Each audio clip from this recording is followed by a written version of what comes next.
Nāc iekšā, kā saka. Šī ir mūsu grimetava. Viena no daudzām teātra aktieru grimetavam. Katrā grimetavā dzīvo kādi 4 līdz 10 aktieri vai aktrises. Un katrs grimetavas aktieri var savu grimetavu iekārtot tā, kā viņi paši to vēlas. Vismaz tā tas tiek sludināts, un mēs arī tikām ap Latvijas 100-gadi pie iespējas izremontēt šo grimetavu. Agrāk viņa bija tāda daudz vienkāršāka, tāda birojiskāka. Te mēs viņu uztaisījām, tā kā bišķiņ pa savam. Mēs izvēlējāmies tepat mūsu metāla darbnīcā uztaisīt te otro stāvu tādu mazu, ar iespēju atlaisties diendusā starp mēģinājumiem vai arī pirms vakara izrādes. Šī ir iecienīta vieta, arī citu grimetavu aktieri vai aktrises nāk pie mums te atlaisties šeit diendusā.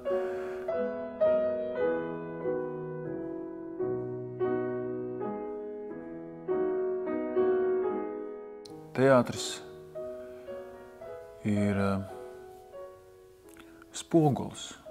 Tā ir brīnišķīga iespēja, kā saka, paspoguļoties katram mums pašam un sabiedrībai kopumā. Tā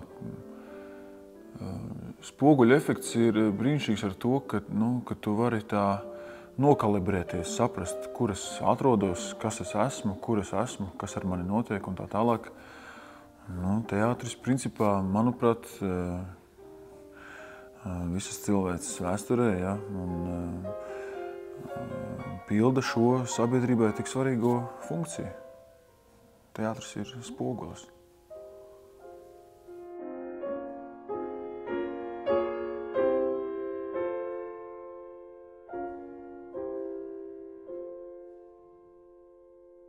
Aktieris arī kaut kādā ziņā ir spogulis, daļa no spoguļa.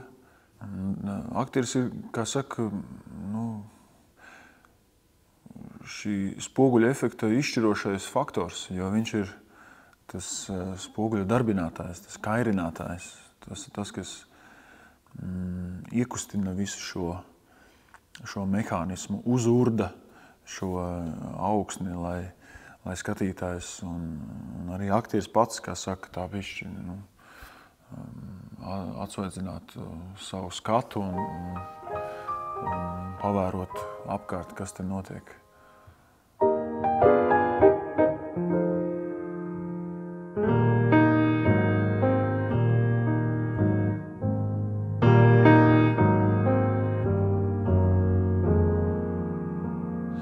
Jā, katram aktierim savs galdiņš ar spoguli, ar lielu atvilkni, kur stāv visādas viņam svarīgas lietas, kaut kāda varbūt maza rekvizīti, izrāžu eksemplāri. Tu redzi tāds, kā kuram tas galdiņš, ja, zin kā, kādam ir tāds bišķi bardaciņš, kādam ir kaut kāda sava kārtība. Mana vieta, mans galdiņš ir šeit, jā.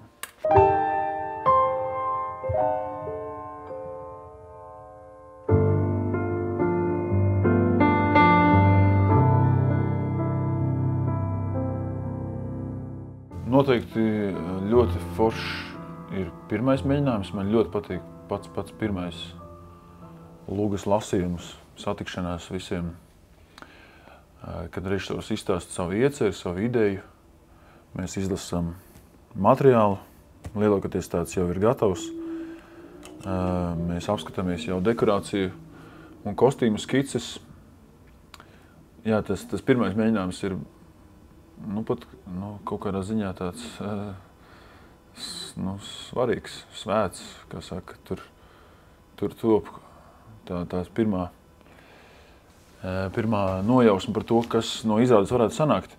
Manam kolēģim Ivaram Kļavinskim ir tāda teorija, ka tieši tajā pirmajā mēģinājumā, izlasot materiālu, tā paskatoties pa labi, pa kreisi, padomājot, var ar gandrīz 80% precizitāti pateikt, vai iestudējums izdosies un apmēram kāds viņš būs.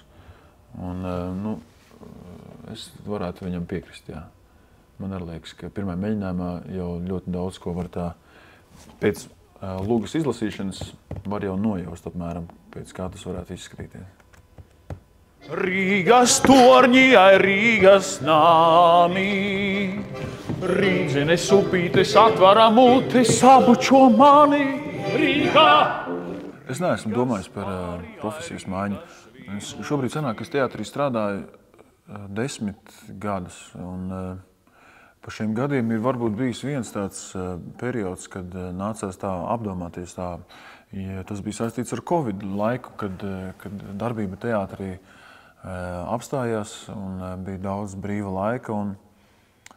Un it kā bija iespējas kaut kā pavērot sevi, tā apskatīties, kas ar mani noticis pa šo laiku un kur es esmu, ko es daru un tā tālāk.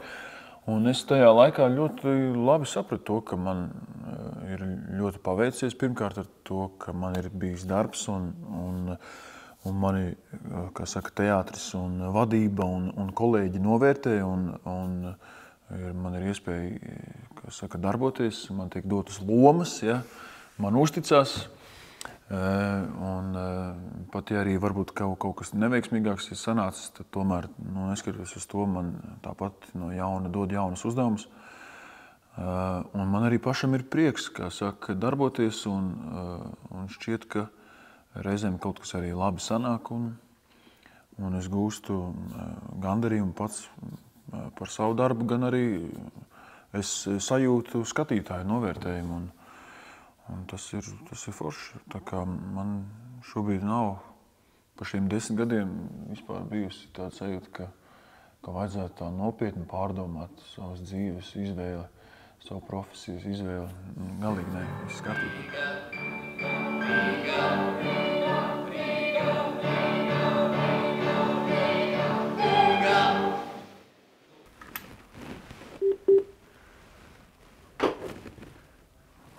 Laikam izdevās.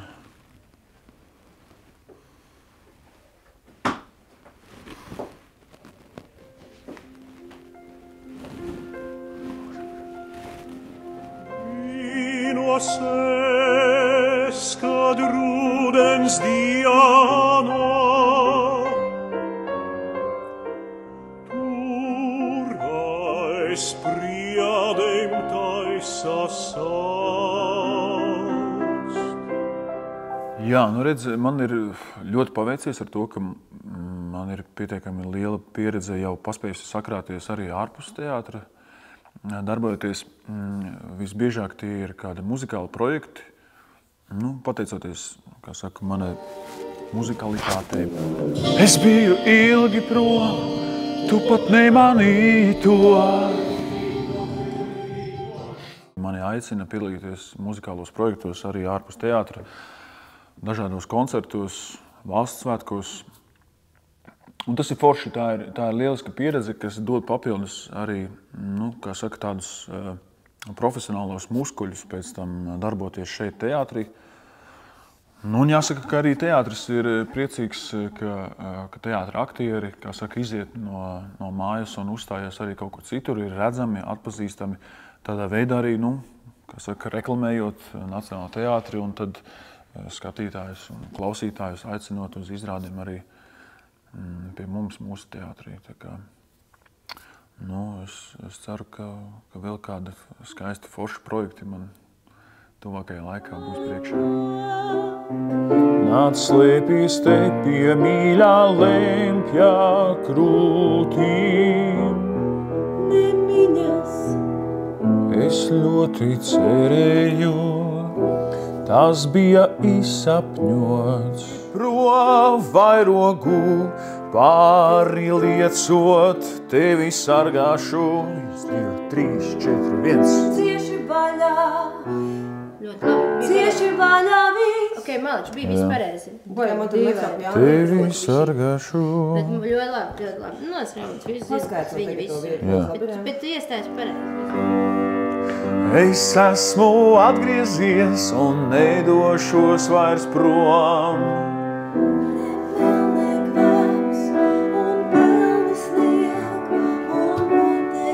Tu atkal uzausīsi mana saulē, kā zaļa zālīte zem ledus kārtiņās.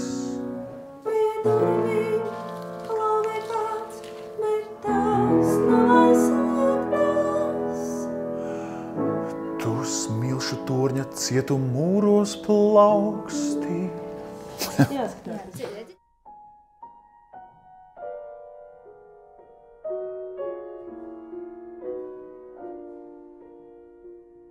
Atnes kostīmus uz izrādi, ja? Ģērbējas par to ir parūpējušās, viņas noliek tur. Es tikai aplūkoju, vai viss kārtībā, jā, ok.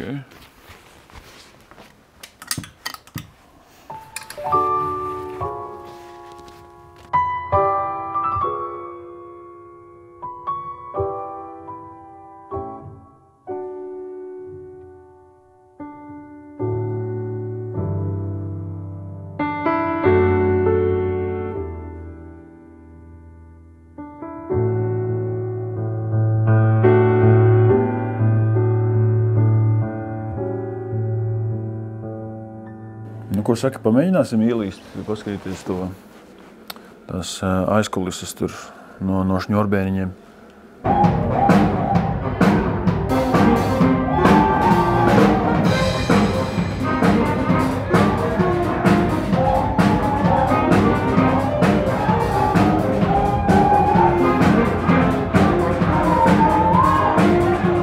Teātris ir vienkārši brīnišķīgs laika pavadīšanas veids, bet viņš ir ar tādu, kā saka, veselīgu niansi. Mēs kā cilvēki ļoti aktīvi un ātri steidzamies rūpēties par savu fizisko ķermeni, ja?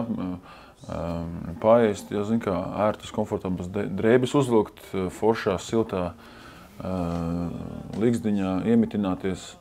Bet mūsu garīgajai pasaulē mēs, manuprāt, nepievēršam pietiekami daudz uzmanības, un teātris, kā viena no mākslas formām, ir brīnišķīga iespēja pabarot sevi arī savu dvēseli, savu garīgo ķermeni, un lai mūs nepiemeklē nekādas ķibeles. Es uzskatu, ka vajag rūpēties vispirms par savu garīgo ķermeni, un tad arī ar fizisko ķermeni arī viss būs kārtībā. Aizmiršanās brīnišķīgā, vientulīgā dvēselē, dvēselē. Labi, davai, es eju bišķi pastrādāt, ja? Tā. Visur tūkstnesīgs un kluss, tikai debesīs, dzīles plašās, zemei pārī neradus,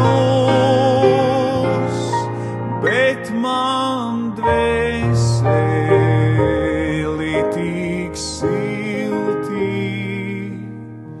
Tas viss iespēj pār.